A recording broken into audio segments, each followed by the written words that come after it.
ಹೆಸರು ಹೇಳಿ. ಮುನಿಯಪ್ಪ ಸ್ವಾಮಿ. ಯಾವ ಊರು? ಬೆಟ್ಟಸ್ಪುರ. ವೇಮಗಲ್ ಹತ್ರ ಬೆಟ್ಟಸ್ಪುರ. ಮರೇಗೌಡನವರು ಊರ ಪಕ್ಕದಾಗೆ. ಊರ ಪಕ್ಕದಾಗೇನಾ? ಹಾಂ ಹಾಂ. ಎಷ್ಟು ಹೇಳ್ತಾ ಇದ್ದೀರಾ ವ್ಯಾಪಾರ? ಕೊಟ್ಬಿಟ್ಟಿದ್ದೀನಿ ಸ್ವಾಮಿ. ಎಷ್ಟಕ್ಕೆ? 1:30. 1:30 ಕೊಟ್ಟಿದ್ದೀರಾ? ಬಳ್ಳಾರಿ ಅವ್ರಿಗೆನಾ? ಅಂತ ಅವರೇ ಇಟ್ಕೊಳೋದು ಇದು. ಚೆನ್ನಾಗವ ಅವ್ರಿಗೆ. ಹಾಂ, ಕಮ್ಮಿ ರೇಟಲ್ಲೇ 1:30 1:40 ಇಟ್ಕೊತಾರೆ. ನಿಮ್ಮ ಮನೆಗೆ ಎಷ್ಟು ದಿನ ಇದ್ವು? ಅಲ್ಲ, ಎಷ್ಟು ದಿನ ಇದ್ವು?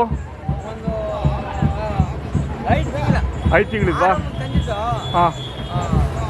ಎಲ್ಲಿ ತಂದಿದ್ದು? ವೇಮಗಲ್ ಪಕ್ಕ ಕುರ್ಗಲ್ಲು. ಎಷ್ಟಕ್ಕೆ ತೊಗೊಂಡಿದ್ರಿ? 1:20 ತಗೊಂಡಿದ್ವಿ. ಹಾಂ, 10,000 ಲಾಭ ಬಂತು. ಏನು ತೊಂದರೆ ಇಲ್ಲ, ಕೆಲಸ ಮಾಡ್ಕೊಂಡು. ಖುಷಿ ಆಯ್ತಾ ಜಾತ್ರೆಗೆ ಬಂದೆ? ಖುಷಿ ಆಯ್ತು ಸ್ವಾಮಿ.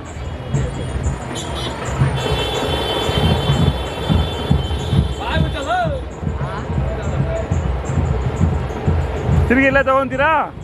ನೋಡೋಣ ಸ್ವಾಮಿ. ಹಾಂ ಹಾಂ. ಮಾಗಡಿನ ತಗೊಂಡ್ಬರ್ಬೇಕಂತ. ಮಾಗಡಿ ತಗೊಂತೀರಾ? ಹಂಗೆ ದೊಡ್ಡದಾಗಿರ್ಬೇಕಾ? ಹಿಂಗೆ ಇರ್ಬೇಕು ಸ್ವಾಮಿ. ಕಡೆ ಅಲ್ಲೋ? ಅಲ್ಲ, ನೀವು ಆರಲ್ಲ? ಹಾಂ ಹಾಂ. ನಾನು ಕೆಲಸ ಮಾಡ್ಬೇಕು ಸ್ವಾಮಿ. ಅಂದರೆ ಸ್ವಂತ ಕೆಲಸನೂ ಮಾಡಿ ಬಾಡಿಗೆನೂ ಮಾಡ್ತೀರಾ? ಕೂಲಿ ಕೆಲ್ಸಕ್ಕೆ ಹೋಗ್ತೀವಿ. ಹೋಗ್ತೀರಾ?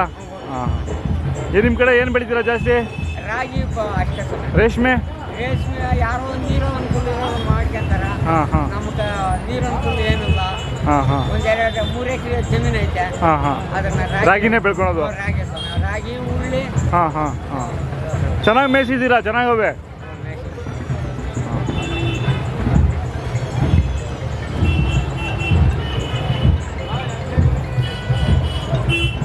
ಒಂದು ನಿಮಿಷ.